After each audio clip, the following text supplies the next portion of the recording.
Hey y'all, welcome back to my channel and welcome back to another edition of Foodie Fridays. So for this Foodie Fridays, we're going to be using that slow cooker again. It is hot. I don't know where y'all are, but it is super hot where I am. So using that slow cooker is a lifesaver, not having to get this kitchen hot when it's 100 degrees outside. So I love using this thing all year round, but especially in the summertime. So we're going to be making a slow cooker sweet and sour chicken. So I'm super excited to have made this because we love Chinese food, but as I mentioned in my grocery haul this week, we don't have really good Chinese restaurants around us. So I was trying to get a version at home that we could get to satisfy that Chinese food craving. So for this recipe, guys, it is very simple ingredients. You're going to need 5 to 6 boneless, skinless chicken breasts. I'm using those frozen ones from Walmart there.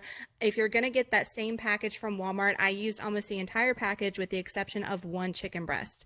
You're going to need a jar of sweet and sour sauce. It can be any kind that you want. I just used that kind right there. Then you're going to need 20 ounces of chunked pineapple and 100% juice because we are going to be using the juice and we're going to be using the pineapple. Not pictured, but you should have 2 bell peppers, not one. I forgot to get the other one out the fridge, and 1 white onion. So that's all the ingredients you need for this recipe. Super easy, right? So let's get into this recipe. All right, y'all, so what we're going to do first is I already went ahead and rinsed my chicken breasts and put those in the bottom of the crock pot. You're supposed to use 4 to 5 chicken breasts. These are the ones I got from Walmart, the frozen ones. They're not as thick, so if you want a more thicker cut of chicken, then definitely just get the actual breast like in the packages versus the frozen kind. So what we're going to do is after you put your chicken in there, you're going to add just the juice of these pineapple chunks. Now this is 20 ounces, a 20-ounce can. You just want to use the juice. You're going to save the pineapple chunks for later. So I'm going to put some Glad press and seal on top of this and save it for later. And that's it, guys. You're going to put this on low for 6 hours. Let it marry all those pineapple goodness flavors with that chicken, and then we're going to come back and use our other ingredients. So as y'all can see, this is a super easy recipe, and Waylon's hollering for me because what, buddy?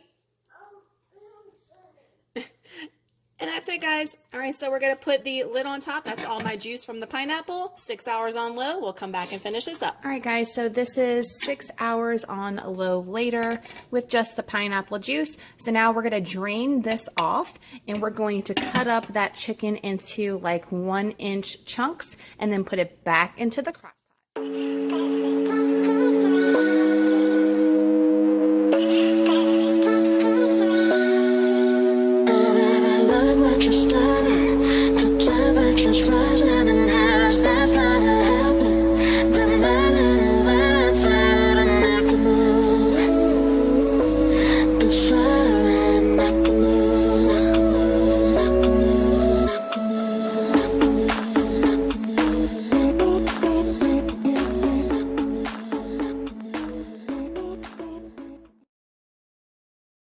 So after you have cut up your chunks of chicken, you're going to add your sliced bell pepper and onion. I cut those in about 1-inch little squares. Put that in a bowl. We're going to add our pineapple. Remember, we saved that pineapple for later. We're going to add that pineapple to the bowl as well.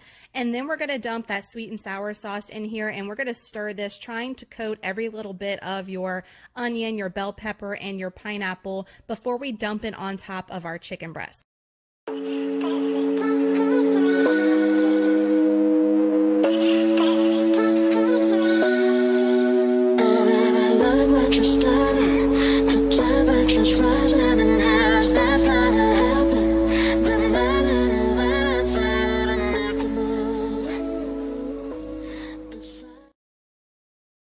So we're dumping that mixture on top of our chicken breast now. After you dump it on top, you then want to stir the chicken because you want that chicken to also get that sweet and sour on it as well. You don't want it to just be the pineapple chicken on the bottom and the sweet and sour on the top. You want to incorporate that all together. Try to blend it and marry it best you can. All right, y'all, so this is your final product of your sweet and sour chicken. This is after it's been cooked on high, after we mixed everything together. We put the lid back on and we cooked it on high for an additional hour, and that still is not making your bell peppers and your onions soft. So if you like a more soft vegetable texture, then you definitely want to cook it on high a little bit longer. But I thought an hour, maybe an hour and a half is perfect, because that way the vegetables aren't like soggy or mushy. You still have that crunchy taste, but not like super crunchy, if that makes sense.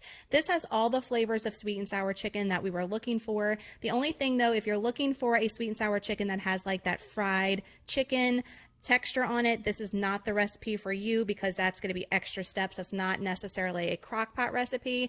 This is just giving us the flavors of sweet and sour chicken, but not with the crunchy texture with the fried chicken that you get like at a traditional Chinese restaurant, I guess you could say.